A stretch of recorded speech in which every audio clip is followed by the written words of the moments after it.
인사 나누시기 바랍니다. 주의 이름 환영하고 축복합니다. 은혜 받으시기 바랍니다. 네. 올해 들어서 에덴의 7가지 언어를 우리가 살펴보면서 이렇게 에덴의 행복과 같이 우리가 정말 회복되기를 소망하는 마음도 드렸고, 관계에 대한 부분도 살펴봤고요. 또 지난주에는 바른 관점으로 오늘이란 시간을 어떻게 선택하며 시작할 수 있는지에 대한 말씀까지 살펴봤습니다. 이 모든 설교의 초점을 한마디로 정리하라면 감사로 기쁨 충만한 삶이 돼서 저도 여러분도 복의 중심에 서는 사람이 되자, 복의 근원이 되는 사람이 되자, 복의 통로가 되는 사람이 되자. 이게 이제 오늘 마무리의 결론의 말씀이 될 것 같아요. 그래서 이 주제를 좀 이렇게 정리하면서 여러분도 각기 나름대로 좀 마음의 정리도 해보시고 오늘 이 말씀이 좀 여러분의 삶의 중요한 출발이 되시기를 소망합니다. 어떤 사람이 아침에 일찍 일어났는데 괜히 기분이 나빴습니다. 이유도 없이 나빴어요. 그리고 좀 불쾌해지기 시작했고요. 거기다가 기름 붓듯이, 기름에 불 붙듯이 이렇게 뉴스를 접하니까 좀 안 좋은 소식들이 막 이렇게 뉴스에 나오는 거예요. 그래서 마음속에 짜증과 화가 난 상태에 그런 뉴스를 접하니까 마음속으로 이 썩어 빠진 세상 다 망해버렸으면 좋겠다, 아주 다 끝장났으면 좋겠다 하는 이 그냥 그런 막 이 생각이 마음을 사로잡고 있는 상태에서 아침 식탁을 딱 대했는데, 이 식탁에 놓여져 있는 것들이 자기가 만든 게 일단 없잖아요. 그래서 쌀을 농사짓는 농부는 참 고맙다는 생각이 들더라고요. 그래서 농부는 살려줘야 될 것 같아. 그 채소도 올라와 있고 그러니까 또 이렇게 한두 사람을 또 살려주는 마음, 이분들은 돌아가시면 안 될 것 같으네 하는 생각이 들었어요. 또 직장 이제 출근하기 위해서 버스를 기다리고 버스를 딱 탔는데 버스 기사 운전수 아저씨가 너무 고맙잖아요. 자기를 이렇게 태워다 주니까. 그래서 버스 기사도 살아야 될 것 같아 생각이 들었어요. 또 사거리에 딱 도착하니까 마침 교통 신호 체계가 이제 고장난 상태에서 교통승객이 막 정말 열심히 수신호로 이렇게 교통 정리를 해주더래요. 그래서 저 교통승경도 살려줘야 될 것 같더래요. 하루 이렇게 일상을 보내면서 보니까 집에 돌아올 때 생각해 보니까 제가 꽤 많은 사람을 살려주고 있더래요. 현관문을 딱 들어서는 순간에 갑자기 이런 생각이 들었습니다. 정말 죽어야 될 사람은 나밖에 없구나 하는 생각이 들었고요. 그 생각이 드는 순간에 이렇게 밀려오는 감동이 있었습니다. 내 주변에 정말 좋은 사람이 많이 있었구나, 고마운 사람이 많이 있었구나. 그리고 그 과분함의 의식이 기쁨을 가져오게 되거든요. 그러고 나니까 마음에 행복한 생각이 들더래요. 자, 여러분, 그는 일상에 만났던 사람들을 만났고 하고 있었던 일을 했고 그의 인생에 특별히 달라진 게 없어요. 근데 아침에 왜 이렇게 짜증나고 화가 나 있는 그의 마음에 이 썩어 빠진 세상 다 끝장났으면 좋겠다는 마음이 저녁에는 왜 그렇게 고마운 마음이 들고 감사한 마음이 들고 행복한 마음이 들었을까요? 환경이 달라졌나요? 아니요. 주변의 사람들이 바뀌었나요? 아니요. 달라진 것은 그의 생각과 마음이 달라졌습니다. 그가 어떻게 보느냐의 그 시각과 그의 생각과 마음이 썩어 빠진 세상 다 망해버렸으면 좋겠다, 끝장났으면 좋겠다 해서 정말 내 주변에 좋은 사람, 고마운 사람이 많고 죽을 사람은 나밖에 없구나 하는 생각이, 그 과분함이 그에게 기쁨도 주었고 감사도 주었고 평강도 주었다는 것이죠. 감사와 관련되어 있는 이제 책을 제가 여러 권 보고 또 묵상하다가 이제 재미있는 글을 하나를 발견했어요. 짧은 글인데 이런 글이었어요. 주는 사람의 감사가 있고 받는 사람의 불평이 있다. 참 이상한 말이죠. 받는 사람은 감사해야 되고요, 주는 사람은 내 것을 주는 거니까 무슨 고마움과 감사가 있겠어요. 근데 놀랍게도 주는 사람에게는 감사가 있는데 받는 사람에게는 불평이 있대요. 받는 사람은 나는 받을 자격이 있어라는 생각과 함께 더 받아야 되는데 왜 나한테 이것밖에 안 해? 나한테 이것밖에 안 줘? 이런 생각에 끝없는 불평을 하게 하고, 주는 사람은 내 것을 주는데도 놀랍게도 주는 기쁨이 있대요. 감사가 있대요. 너무 이상하지 않습니까? 주는 사람의 감사, 받는 사람의 불평. 근데 가만히 생각해 보면 내가 왜 이렇게 불평과 원망이 많을까 하면 나는 더 받아야 되는데, 나는 더 인정받아야 되는데, 내가 이런 대접받을 사람이 아닌데 왜 나한테 이래? 하는 생각이 불평과 원망을 하게 만드네요. 내가 줄 수 있는 마음을 가질 때 그 마음의 넉넉함과 여유로움은 내가 많이 있어서도 아니고 내가 형편이 좋아서도 아닌데 줄 수 있는 마음 상태가 이미 감사가 흘러가기 시작한다는 사실이 이게 놀라운 비밀이기도 하죠. 여러분, 사도 바울, 오늘 본문이 빌립보서인데 빌립보서가 옥중서신이라는 걸 염두에 두시기 바랍니다. 사도 바울은 빌립보에 있어서 가장 많은 감사와 기쁨의 고백을 하고 있어요. 그리고 바울의 마음속에 있는 이 사람들을 향하여 바울은 원망과 분노가 일단 없습니다. 미움도 없어요. 그래서 바울이 빌립보 교인을 생각할 때에 하나님께 감사하다는 표현도 하고 있고요, 그들을 위해 기도도 하고 있으면서 기도할 때에 기쁨이 있대요. 오늘 빌립보서 1장 3절 4절을 한번 보세요. 시작할 때 그는 이렇게 시작합니다. 나는 너희를 생각할 때마다 나의 하나님께 감사하며 간구할 때마다 너희 무리를 위하여 기쁨으로 항상 간구함은 진짜 복된 믿음의 신앙의 사람의 모습입니다. 되게 많은 사람들은 누군가를 생각하면 스트레스를 받아요. 누군가를 생각하면 열받아요.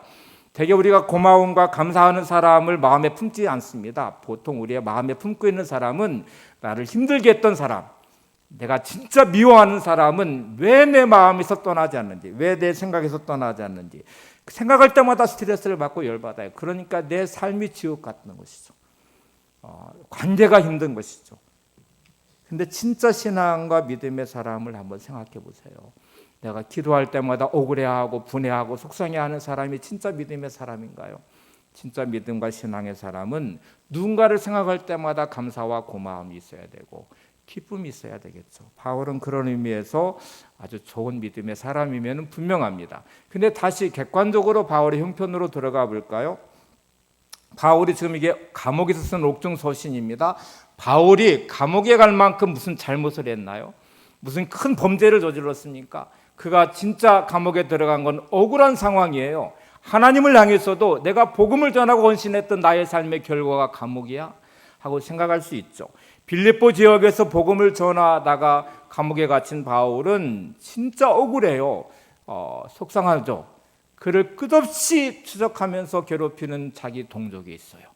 그리고 주어진 삶에 끝없이 방해하고 해방하고 그를 죽이려고 하고 돌로 치기도 하고 감옥에 가두기도 하고 수많은 매를 때리기도 하고 주변에 온통 자기를 미워하고 자기에게 해코지한 사람들만 존재하는 것 같은, 너무너무 억울한, 분할 수밖에 없는 그 감옥 안에 바울은 놀랍게 미움이 없어요. 원망이 없어요. 불평과 절망도 없어요. 그리고 오히려 그는 누군가를 생각할 때에 감사하고 있어요. 하나님을 향해서 누군가를 위해 기도하고 있는 그의 마음속에는 기쁨이라는 것이 있어요. 자, 이런 모습을 보면서 도대체 바울에게는 어떤 비밀이 있는 것일까? 오늘 찾아내야 될 답입니다. 도대체 바울에게는 어떤 마음이 있어서 이게 가능할까? 오늘 빌립보서 내용을 통해서 그 비밀을 찾아가 보려고 합니다. 우선 같은 상황에서 다른 반응을 보이는 두 유형의 사람들을 생각해 볼게요. 어떤 사람이 있는데 매사에 불평과 원망이 많은 사람이 있습니다. 이 사람은 왜 이렇게 불평이 많을까? 왜 이렇게 원망이 많을까? 왜 이렇게 인생에 대한 짜증이 많을까? 처음부터 분명히 그러진 않았을 거예요. 처음부터 그런 사람은 아니었을 거예요. 본인도 모르는 사이에 어느 순간부터 그냥 말만 내뱉으면 불평과 원망과 짜증과 판단과 정죄와 미움과 분노와 왜 이렇게 됐을까를 본인은 잘 모르죠. 왜 이미 습관이 됐기 때문에 자기가 자연스럽게 내뱉는 말이고 언어기 때문에 거울을 봐야 자기 모습 보이듯이 성찰하기 전까지는 절대로 몰라요. 그걸 알면 그렇게 안 하는데 모르니까 하고 당연하다고 생각하니까 화를 내고 분노하는 것이거든요. 근데 한번 생각해 보세요. 처음부터 그랬을까? 아니었을 거예요. 어떤 작은 일 하나가 그의 인생의 방향을 틀어놓은 계기가 있었을 것입니다. 이렇게 또 설명을 해볼게요. 예를 들어보겠습니다. 대개 부모가 자녀를 양육하면서 어느 순간에 화가 막 날 때가 있어요. 화가 난 그 순간에 그 사건 하나는 결코 큰일이 아닙니다. 부모의 마음에 안 드는 어떤 일 하나였을 거예요. 그래서 이제 혼내기 시작해요.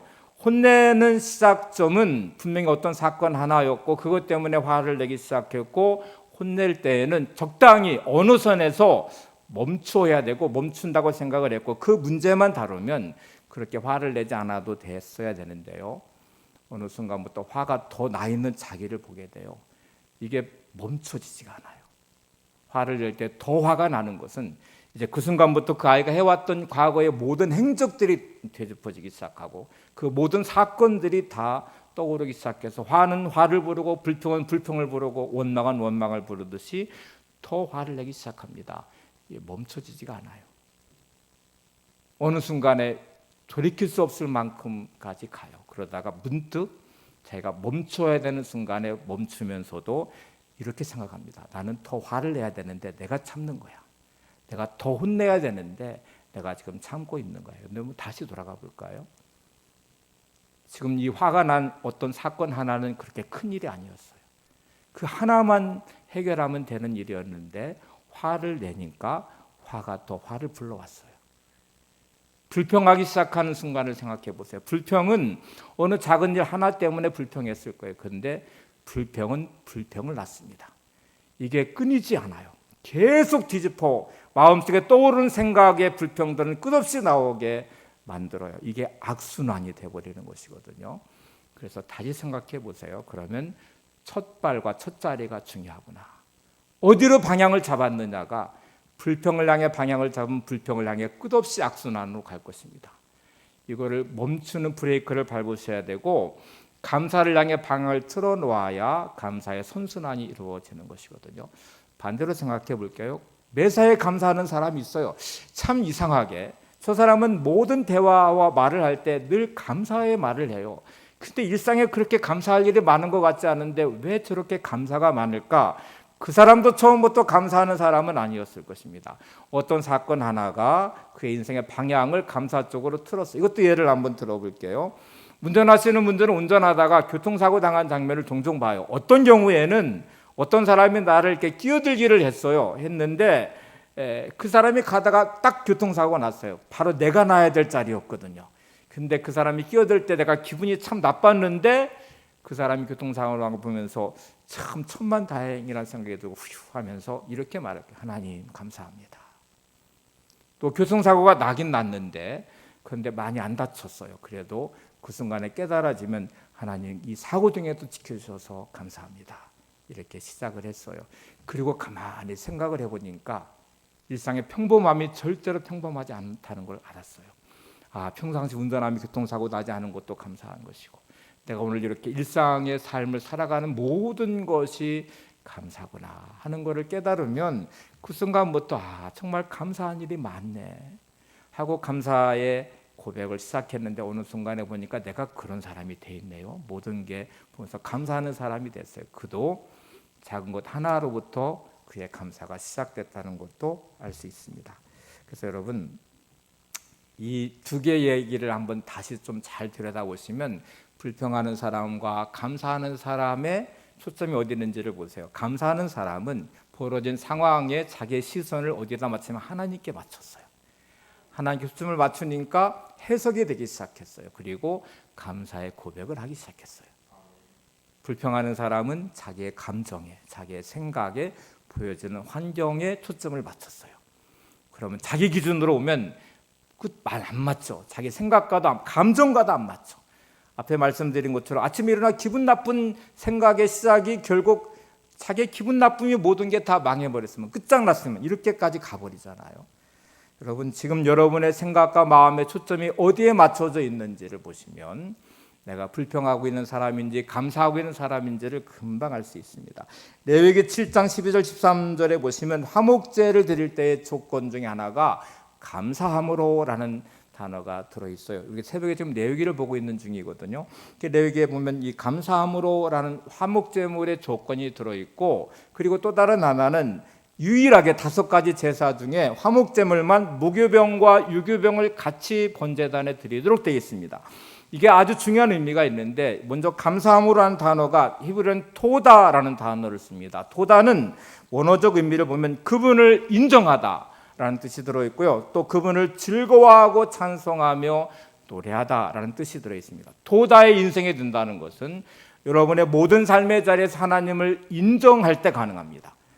하나님을 즐거워하고 찬양하고 예배하는 마음이 있을 때 우리는 진정으로 토다 감사의 삶이 될 수 있어요. 여러분 다시 생각해 보세요. 여러분의 삶의 자리 하나님을 인정하십니까? 하나님을 즐거워하십니까? 내게 벌어진 일이 내 뜻대로 되지 않은 상황 안에서, 내가 벌어진 상황과 형편의 환경의 어떤 사람에 대해서도 내 감정을 건드리는 어떤 자리일지라도 내가 이곳에서 하나님을 인정하면, 하나님의 시선을 확보하면, 그리고 하나님을 즐거워할 때 우리는 드디어 토다 감사함의 인생이 시작될 수 있어요. 화목제물은 하나님과 우리의 관계 회복을 위한, 이웃과의 관계 회복을 위한 제물이거든요. 근데 이때의 제물은 유일하게 유교병, 누룩이 들어간 유교병을 무교병과 같이 반드시 드리도록 규정하고 있습니다. 무교병은 죄 없으신, 누룩으로 물들지 않은 죄 없으신 예수 그리스도를 상징하는 것이고, 유교병은 누룩으로 얼룩져들지, 누룩으로 이렇게 변화되듯이 죄로 물들어버린 우리를 상징해요. 그래서 여러분, 십자가는 죄 없으신 예수님이 죄 있는 우리와 함께 묶어서 십자가에서 처형당하신 우리 죄를 대속해 주신 자리예요. 번제단에 드릴 때에는 이 유교병과 무교병을 같이 드릴 때 죄 없는, 누룩 없는 무교병이 누룩 있는 유교병과 같이 번제단에 드려서 죄를 용서하고 화해의 관계로 돌아가듯이, 주님의 십자가에 달리심은 우리를 같은 자리에 세워놓으신 거잖아요. 그리고 하나님의 자녀됨의 자리에 우리를 세워놓으신 것이죠. 자, 이제 다시 사도 바울의 비밀로 들어가 보겠습니다. 어떻게 이게 가능할까? 감옥 안에 갇힌 바울은 어떻게 감사하는 마음과 기쁨 충만한 마음으로 이 편지를 쓸 수 있었을까? 옥중서신인데 왜 억울하지 않았지?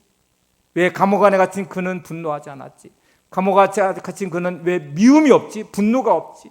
어떻게 감옥 밖에 있는 사람들 향해서 기뻐하라고 감사하라고 말할 수 있을까? 하고 생각해 보시면 오늘 본문, 읽은 본문에 아주 중요한 비밀이 들어 있습니다. 빌립보서 4장 1절을 보세요.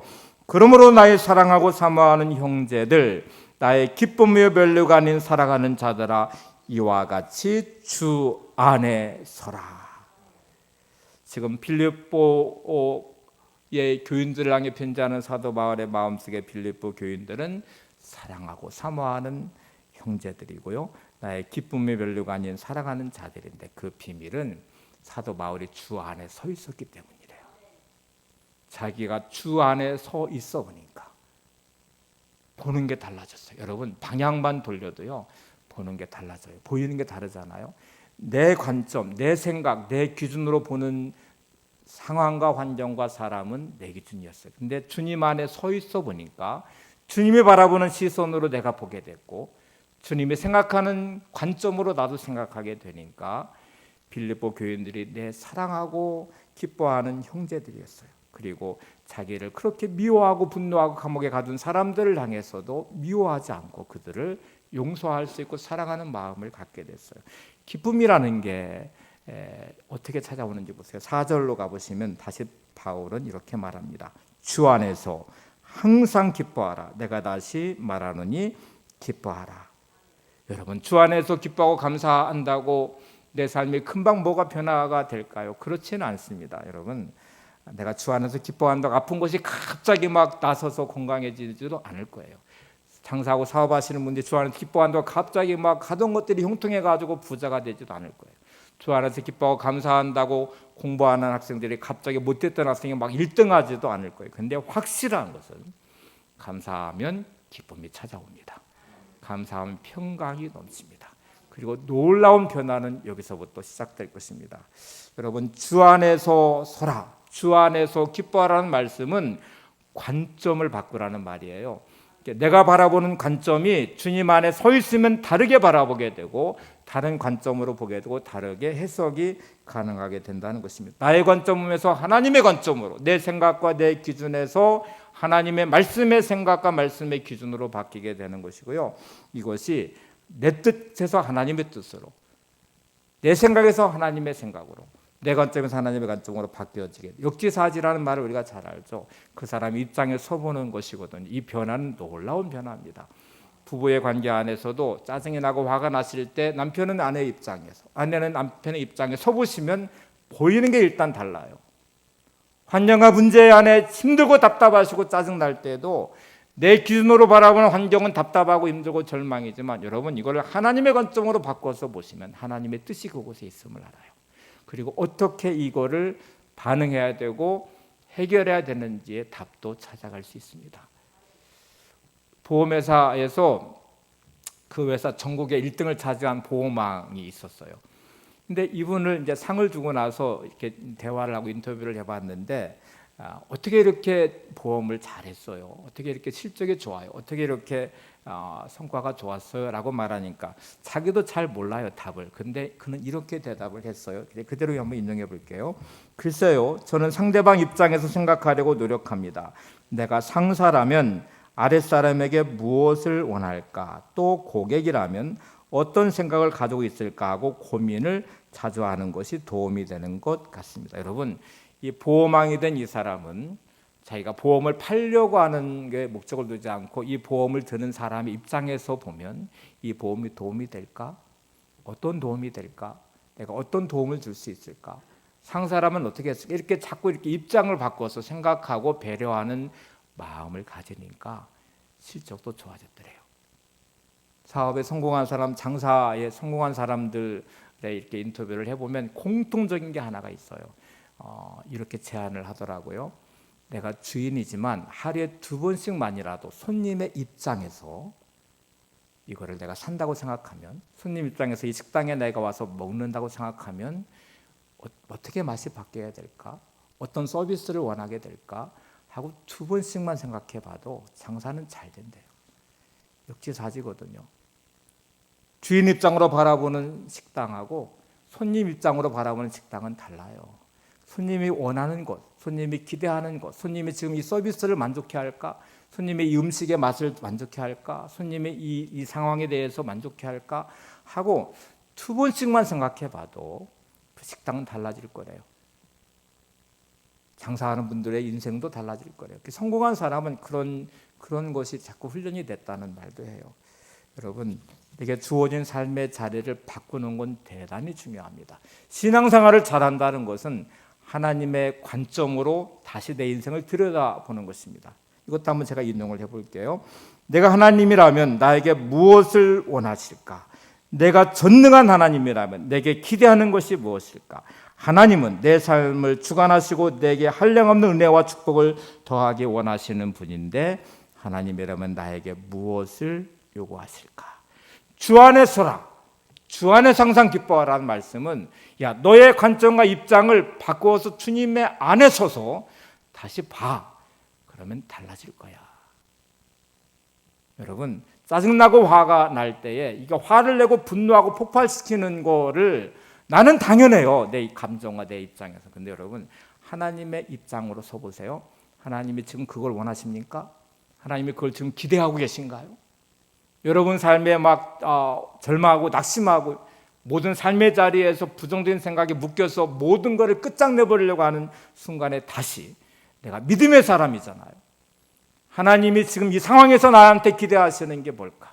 지난주 살펴본 골리앗 앞에 선 다윗과 같이 내게 닥친 모든 골리앗 같은 상황과 문제 안에 하나님은 이 상황에 내게 지금 절망을 원하시는 걸까? 내가 지금 불평과 원망을 원하시는 걸까? 하나님은 지금 나한테 무엇을 원하시지? 무엇을 기대하시지? 하고 생각해 보시면 그게 주 안에 서 있는 거예요. 그러면 여러분, 내가 말하는 것과 행동하는 게 달라져야 됩니다. 분명히 달라질 것입니다. 그 달라짐은 믿음의 행동과 언어가 될 것이고 그 달라짐은 여러분의 인생을 바꿀 것입니다. 이 변화가 오늘 우리가 서야 되는 중요한 자리예요. 이렇게 감사의 시각과 시야를 가지면 하나님은 반드시 2가지를 열어주실 거예요. 첫 번째는 우리에게 감사의 재료를 많이 주십니다. 내 삶에 감사의 재료를 많이 주신다는 것은 요리로 한번 생각해 볼게요. 여러분, 음식을 잘 만드는 어떤 사람이 있어요. 근데 재료가 없으면 천하 없어도요 맛있는 음식을 만들 수 없죠. 근데 재료가 풍성해요. 재료가 원하는 대로 다 공급이 되면 그는 진짜 원하는 음식의 요리를 만들어내서 맛있는 음식의 진수성찬을 만들어낼 거예요. 여러분, 내가 감사의 시야를 가지고 훈련이 시작이 되면 하나님은 감사의 재료를 많이 주셔요. 놀랍게도 많이 주셔요. 그리고 그 감사의 재료는 인생을 진짜 맛있는 인생으로 요리를 하기 시작할 거예요. 여러분의 인생에 진수성찬 같은 요리를 만들어내시고 여러분의 가정에 또 진수성찬 같은 요리가 만들어지는 가정에 그 맛을 누리며 함께 즐기고 행복하게 될 것입니다. 여러분, 감사의 재료가 많아지시기를 바랍니다. 2번째 감사하는 사람에게는 감사의 시야를 열어주세요. 감사의 시야가 닫힌 사람은 모든 게 불평의 재료이고 불평의 시각으로 보게 되지만, 감사가 시작되면 감사의 시야를 열어주시면 모든 게 감사하게 됩니다. 사도 바울이 감옥에 갇혀도 감사해요. 감옥에 갇혀도 기뻐할 수 있어요. 그리고 주 안에 서 있는 게 비밀이라고 우리한테 가르쳐주고 있지 않습니까? 여러분, 주 안에 서시고 주님 안에 거하는 삶이 되시기를 바랍니다. 자, 이렇게 서면 이제 지금부터 이제 결론의 중요한 부분인데, 그러면 내 인생의 뜻이 어디 있는지를 드디어 깨닫기 시작합니다. 하나님이 나에게 주시는 은혜의 자리에 서서 그 은혜를 찾아가는 순간에 나는 복의 사람이구나. 복의 중심에 서서 복의 근원이 돼야 되고 복의 통로가 된 사람이구나. 하나님은 절대로 우리를 너 혼자 잘 먹고 잘 살아 그래서 절대로 우리에게 복을 주시지 않아요. 우리에게 복을 주시는 이유는 내가 너를 복의 중심과 근원에 세워서 너를 통해서 주변 사람들이 복 받기를 원해. 이게 내가 너를 향한 뜻이야. 이렇게 말씀하고 그걸 깨닫게 돼요. 창세기 12장 2절에 보실까요? 아브라함을 부르신 하나님은 이렇게 말씀하십니다. 내가 너로 큰 민족을 이루고 내게 복을 주어 내 이름을 창대하게 하리니 너는 복이 될지라. 하나님 아브라함의 인생을 큰 민족을 이루게 하시겠다고 하고 그 이름을 창대하게 하시는데, 그거는 아브라함의 인생만을 위해서가 아니라 내가 너를 복이 되게 해서 너를 통해 세계 열방의 복을 받기를 원해. 그 복의 근원으로, 복의 중심으로, 복의 통로로 너를 사용하기를 원해. 이게 하나님의 뜻이에요. 이제 우리는 그거를 담으셔야 돼. 내가 감사함으로 기쁨 충만한 삶을 살면 하나님이 주시는 감사의 재료로 인생을 요리하게 될 것입니다. 감사의 시야가 넓어짐으로 내 삶이 풍성한 자리에 세워지게 될 것입니다. 그 사람이 서 있는 그곳은 복의 중심이 될 것이고 복의 근원이 될 것이고 복의 통로가 되는 사람이 될 것입니다. 머물러 있는 그곳이 복받는 자리가 될 거예요. 주변의 사람들을 행복하게 만들 거예요. 이게 이루어지지 않는 사람은 어디에 갔든지 트러블 메이커, 근심을 만들어내는 사람, 불평의 바이러스를 전파하는 사람, 그 사람과 함께 있으면 모든 사람이 불행해져요. 그 사람이 가시를 찔려서 고통스러워해요. 내가 어떤 사람인지를 보셔야 돼. 내가 있는 그곳에 주변 사람들이 행복해하고 있는지, 내가 있는 그곳에 주변 사람들이 힘들어하고 있는지, 고통스러워하고 있는지를 보셔야 돼요. 그러면 내가 진짜 믿음의 사람으로 복의 중심에 서 있는 사람인지를 볼 수 있습니다. 아브라함을 축복한 멜기세덱의 대제사장의 모습이죠. 성경은 이렇게 증언해주고 있어요. 창세기 14장 19절에 멜기세덱이 아브라함을 이렇게 축복합니다. 그가 아브라함에게 축복하여 이르되 천지의 주제이시오 지극히 높으신 하나님이여 아브라함에게 복을 주옵소서. 오늘 여러분도 멜기세덱 같은 인생도 되시기를 바랍니다. 누군가를 축복하는 인생. 이제 이 결론도 한번 보실래요? 아브라함 인생의 결론을 이사야서는 이렇게 증언해 줍니다. 이사야 51장 2절을 보세요. 너희 조상 아브라함과 너희를 낳은 사라를 생각하여 보라. 아브라함이 혼자 있을 때 내가 그를 부르고 그에게 복을 주어 창성하게 하였느니라. 아브라함의 인생에 하나님의 복을 주셔서 창성하는 민족이 되게 하셨고 이제 그 복의 중심에 이스라엘 민족을 세우시겠다는 말씀으로 이어져요. 자, 이제 중요한 결론을 하나 내야 되는데, 하나님은 이 법칙에 따라 역사하시는 분이세요. 말씀은 늘 우리 인생의 법칙에 대해서 그 말씀이 씨앗이 되고 열매 맺는 거죠. 마치 콩을 심으면 콩의 열매를 거두고 팥을 심으면 팥의 열매를 거두는 것처럼 이 땅은 되게 법칙에 따라 움직여 가게 되잖아요. 근데 나 혼자 잘 먹고 잘 살아야 돼. 나만 중요해. 다른 사람 관심 없어. 나만 잘 먹고 잘 살면 돼. 이거는 절대로 하나님의 복의 통로의 길이 아닙니다. 그 하나님이 절대로 그 사람에게 복을 주지 않으세요. 하나님이 주시는 복은 내가 복의 통로가 되는 자리에 서 있기를 원하시는 거예요. 그러면 우리는 바꾸셔야 돼요. 내가 진짜 감사함으로 기뻐하고 기쁨이 충만하고 복의 중심에 서는 사람이 되면 우리는 항상 생각을 내 주변 사람을 생각해 보셔야 돼요. 하나님, 내 주변에 있는 사람들이 복을 받게 해주세요. 내 주변에 있는 사람들이 잘 되게 해주세요. 하나님이 주시는 가장 큰 복은 만남의 복이거든요. 주변 사람들이 나를 힘들게 하고 고통스럽고 인생의 복을 받지 못한 사람만 둘러싸여 있으면 내 인생은 절대로 복을 못 받아요. 만남의 복은 주변 사람이 잘 되는 사람이 있어야 그 복이 나한테 흘러와요. 하나님은 그렇게 복을 주기를 원하세요. 저는 당구를 한 번도 쳐본 적이 없습니다. 근데 쓰리쿠션이라는 말을 당구 치는 분들은 많이 하시더라고요. 볼이 내가 치어야 되는 볼은 저쪽에 있는데 다른 볼을 쳐요. 그리고 그것이 막 이렇게 어떤 구석에 맞고 막 이렇게 쿠션으로 들어가서 맞춰야 되나 봐요. 그래서 이 하나님이 주는 복은 영적 쓰리 쿠션 같아요. 내가 진짜 복을 받기를 원하시면 다른 사람을 축복하세요. 내가 진짜 복을 받기 원하시면 주변 사람들을 행복하게 해주세요. 그러면 하나님은 내게 복을 주세요. 주변 사람들이 힘들어지고 눈물 지면 절대로 나는 복을 못 받습니다. 이미 나는 지옥이거든요. 관계의 지옥을 경험하잖아요. 그래서 여러분, 이 삶의 자리에 나를 세워가는 것이 얼마나 중요한지 몰라요. 이제 마지막 결론으로 한 가지 예화를 말씀드리고 좀 마치려고 그래요. 2차 세계대전 중에 있었던 일인데요. 독일군과 미군 이제 전쟁이 있었는데 미군이 패하면서 많은 포로들이 잡혔어요. 포로 수용소에 독일군이 미군을 가뒀는데 몇 가지 생각들이 들었나 봐. 일단 식량이 부족했기도 했고요. 또 미군들이 진짜 미웠나 봐요. 그래서 여기를 다 죽이고 싶은데 이제 국제법상 이제 그것도 불가능한 일이거든요. 그래서 그들이 쓴 방법은 인생을 아주 비참하게 만들어서 짐승처럼 만들면 자기들끼리 싸우고 죽이는 일들이 벌어질까라고 생각해서 수용소에 가둔 다음에 며칠 동안 음식을 주지 않았어요. 식사를 제공하지 않았어요. 그럼 며칠이 굶으니까 짐승처럼 이제 막 그 배고픔에 이제 그런 것이 있겠죠. 그래서 며칠이 지난 다음에 큰 빵덩어리 하나를 그 미군 포로 수용소에 던져 놓았어요. 어떻게 반응할 것 같아요? 독일군이 기대하는 것은 배고픈 이들이 막 짐승처럼 달려들어서 서로 물고 뜯고 막 치고받고 그리고 죽이기를 원했어요. 그거를 보고 싶어 했어요. 그리고 실제로 빵이 던져지는 순간에 모든 미군 포로들이 일어나서 달려들려고 할 때에 한 사람, 거기에 이 군목이었던 채플린 목사님도 포로로 끌려왔었어요. 근데 그 채플린 목사님이 일어서 이렇게 외쳤습니다. 이것도 한번 제가 그대로 읽어볼게요. 여러분, 독일군의 간교한 속임수입니다. 저들은 우리가 이 빵을 향해 달려들어 서로 싸우고 죽이는 모습을 보고 싶어합니다. 속지 마십시오. 우리 모두가 이 빵을 가지고 모두 넉넉히 나눌 수가 없다면 여러분, 저는 목사입니다. 성찬식을 합시다. 지금까지 우리를 살펴주시고 은혜를 주신 주님의 은혜를 생각하며 성찬식을 하며 하나님을 예배합시다. 주 안에 서 있는 채플린 목사님, 주님 안에 마음의 평강을 잃지 않은 채플린 목사님이 일어서서 외친 한마디의 말, 속지 마십시오. 저든 우리가 물고 달려들어 서로 물어뜯고 죽이기를 원할 것입니다. 여러분, 우리의 삶의 자리는 사단이 진짜 바라는 게 뭔지 아세요? 서로 물고 뜯는 거예요. 우리의 삶에 불평과 원망이 쏟아지게 만드는 거예요.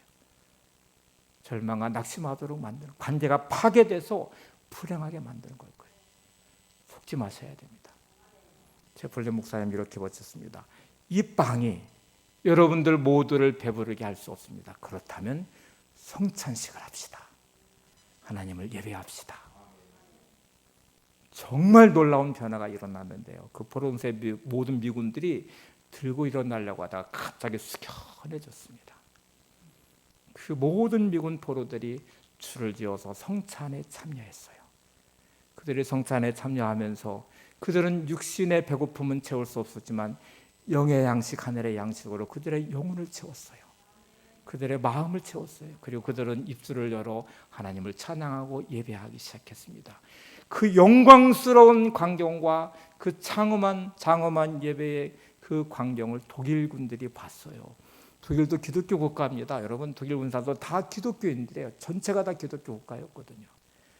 그들의 마음에 끓어오르는 분노와 욕망과 탐욕이 만들어낸 이 전쟁의 비참함 속에서 미군을 향한 증오의 마음으로 그들이 벌이는 상태에서 그들이 기대했던 것과 너무 달라진 이 상황 앞에 그들은 압도되었다고 그래요. 독일 군인들도 그 안에 무릎 꿇어 같이 성찬에 참여하고 하나님을 예배했다고 합니다. 2차 세계대전의 중요한 기록이에요. 여러분, 하나님의 사람 한 사람, 주님 안에 거하는 한 사람, 오늘 사도 바울은 외쳐요. 주 안에 살아. 주 안에서 항상 기뻐하라. 오늘 이 채플린 목사님이 여러분이 되시기를 바랍니다. 여러분의 가정 안에 주 안에서는 여러분이 되시기 바랍니다. 여러분의 일터의 주 안에서는 여러분이 되시길 바랍니다. 나를 통해 하나님 복의 중심에 서 있는 나를 통해 변화가 있기를 원합니다. 복의 근원과 통로가 되는 나를 통해 하나님의 복이 흘러가기를 원합니다. 누구를 탓하며 원망하는 시선이 아니라 정말 사단이 원하는 건 그거예요. 물고 뜯기를, 주어진 삶을 비참하게 만들기를, 다 파탄내버리기를. 근데 하나님은 그걸 원하지 않으시잖아요. 네가 복의 중심에 서라. 네가 복의 근원이 되라. 네가 복의 통로가 되라. 오늘 쭉 이어져 온 말씀을 결론 내면 여러분, 감사의 훈련이 되셔야 돼요. 그리고 기쁨 충만한 사람이 되셔야 돼요. 그리고 여러분의 감사의 재료가 많아지고 그것을 요리할 수 있는 능력의 사람이 되셔야 돼요. 감사의 시야가 넓어져서 주신 은혜를 따라서 내 삶을 풍성하게 세우셔야 돼요. 그리고 소망하셔야 돼요. 하나님, 내 주변에 있는 사람이 나를 통해 다 행복해지기를 원합니다. 내 주변에 있는 모든 사람이 나를 통해 복을 받기를 원합니다. 잠자리에 들기 전에 분노로 잠자리에 들지 마시고 여러분의 주변에 있는 사람을 축복하며 기도하시기 바랍니다. 요셉과 같이 내가 노예일지라도 그곳에 복이 임하도록, 감옥에 갇힌 억울한 상황에도 그곳에 하나님 함께 하시며 형통하도록, 하나님 내가 서 있는 그곳이 어느 곳이든 나를 통해 그 복이 흘러가게 하옵소서 기도하시며 결단하시고 복의 근원과 축복의 통로가 되시기를 바랍니다. 나는 주님께 속한 자 가사를 한번 보고 찬양하겠습니다. 이 땅에 내 삶이 비록 버겁더라도 주님의 선하심 나 믿으며 가리. 이 작은 자 통해 주가 이뤄가시니 감사로 사는 삶 나 살기 원하네. 내 삶의 시간 속에 주 일하시네. 내 모든 여정 속에 함께 하시네. 깊고도 크신 주의 영광을 나 보리라. 위대하신 주, 나 주님께 속한 자 되어 주의 나라 위에 전심으로 살리라. 주의 마음에 합한 자 되어 맡기신 소명 이루리. 함께 찬양하고 기도하겠습니다.